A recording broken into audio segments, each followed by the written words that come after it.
ने अपनी बाहर निकाली और पेशाब कर रहे लड़के की तरफ रेंगती हुई गई, लेकिन फिर उसे धक्का देकर दूर रहने को कहा। लड़के ने शर्माते हुए नजर घुमाई और देखा कि उसकी बहन झुकी हुई है, मानो कुछ देख रही हो। वहाँ कीड़ों से भरा गंदा पानी बह रहा था। बहन ने सोचा कि शायद इसी रास्ते से मदद मिल सकती है। उसकी बहन ने उसके कपड़े उतरवा के उसको नाली से बाहर निकलने को कहा, लेकिन लड़के ने गंदे पानी की वजह से नीचे उतरने से मना कर दिया। तब बहन ने धमकाया कि अगर नहीं गया तो मार पड़ेगी। मजबूरी में लड़के ने मान लिया। उसने गहरी सांस ली और सिर गंदे पानी में डाल दिया। फिर नाली के रास्ते तैरते हुए दूसरे कमरे में पहुंच गया। उस कमरे में रहने वाली औरत उसे देखकर चीखने और रोने लगी। लड़का अगले कमरे की ओर बढ़ गया। दूसरे कमरे में चश्मा पहनी एक लड़की थी, जिसने चिल्लाने की बजाय प्लेटें उठाकर उस पर फेंकनी शुरू कर दी। जब प्लेटें खत्म हो गईं, तो अचानक वह रेंगते हुए लड़के के पास आई और कसकर पकड़ लिया और बाहर जाने की गुजारिश करने लगी। तीसरे कमरे में उसे एक और औरत मिली, जो अजीब कपड़े पहने हुए किसी अमीर खानदान जैसी लग रही थी। वह डरी नहीं और लड़के को एक राज बताया। उसने कहा कि हर कमरे में एक औरत बंद है और नाली भी लोहे की सलाखों से बंद है। भागने का कोई रास्ता नहीं। लड़का हार मानकर वापस अपनी बहन के पास आया और सब कुछ बता दिया। थकर जैसे ही उसने एक टुकड़ा ब्रेड खाया, बहन ने फिर से उसे कहा कि दूसरी तरफ जाकर देख भाई।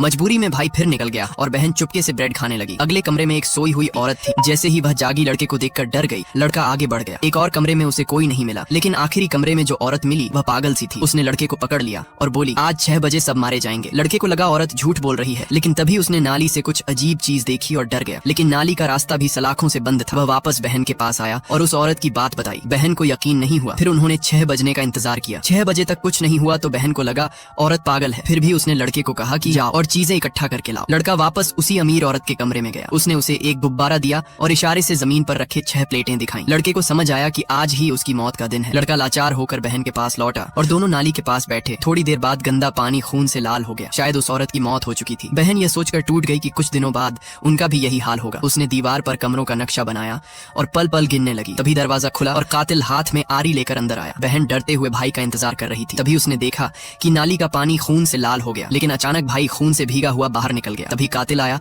और दरवाजा खोल दिया। बहन ने लाइट का बल्ब तोड़ दिया ताकि कातिल को कुछ दिखे नहीं। उसने भाई को अपने पीछे छुपा लिया। गुस्से में कातिल आरी लेकर उसके पीछे पड़ गया। जैसे ही वह हमला करता है, एक पुतला जमीन पर गिर गया। उसी समय बहन ने चिल्लाकर भाई को भागने को कहा। लड़का तेजी से दरवाजे से बाहर निकल गया और कुंडी